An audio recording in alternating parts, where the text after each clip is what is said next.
today is day 2 on the Mojo 3. Yeah. Good morning, wonderful world of YouTube. It is legitimately icy today. Sun is shining, and when that happens around here, it gets cold. I tried to set it up with a bigger shock last night. Failed. Didn't do much, basically. Raised the handlebar. Found out I need to get different volume tokens for the fork. Made some progress.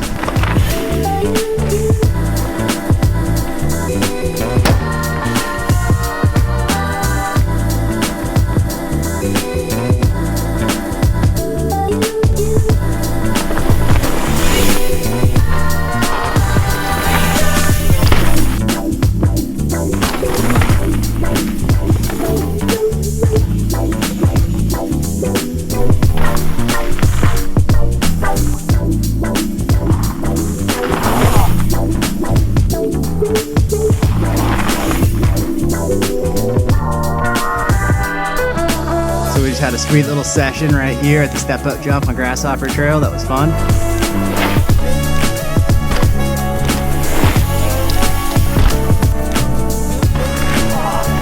I'm working on my no-handers. I'm kind of sick of no-handers. I used to do them when I was a little kid. So stay tuned. Hopefully I can get them more dialed in. Mojo 3 feels good. It's feeling better on the jumps too. I think a beefier fork would help for the feeling I'm going for. So when it gets really cold and sunny like this, it actually rides like summertime because the dirt freezes and then it feels hard pack and it kind of feels dusty. You're kind of just sliding the little ice balls. Gadget City. Let's go.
Including a fluid head tripod.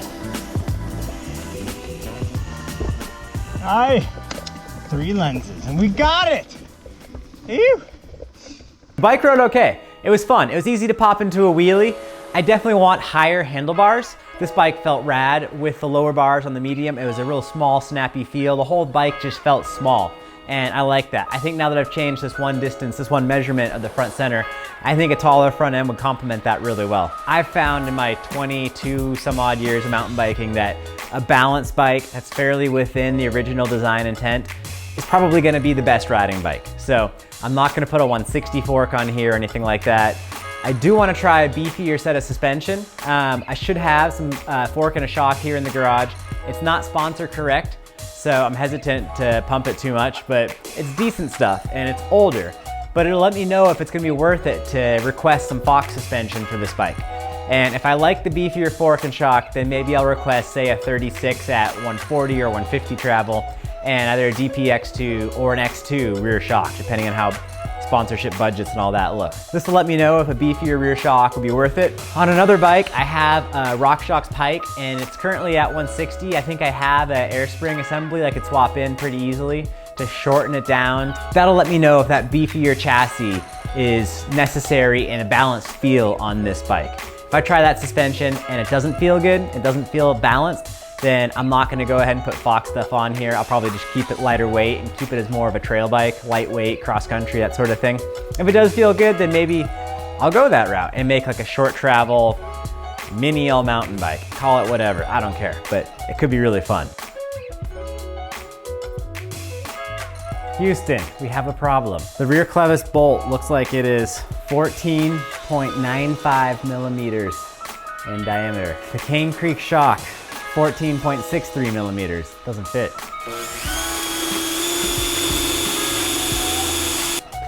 Well, sure enough, there was a bunch of play where the shock and the clevis intersection was, really between the shock and the clevis. And on the clevis design, I don't think it's safe to ride like that because there's a lot of sideways force and there's a little bit of a moment on that sideways force in the shock, and I don't want to split a shock in half.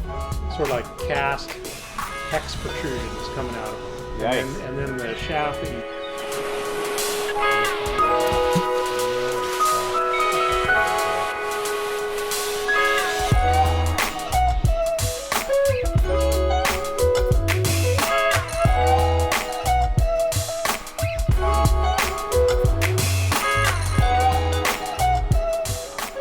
Got back from Dave's. I'm pretty impressed. He had a pretty legit mill, digital gauges and everything. It seemed like he knew what he was doing. We've got our shock and it's machined out perfectly to 15 millimeters.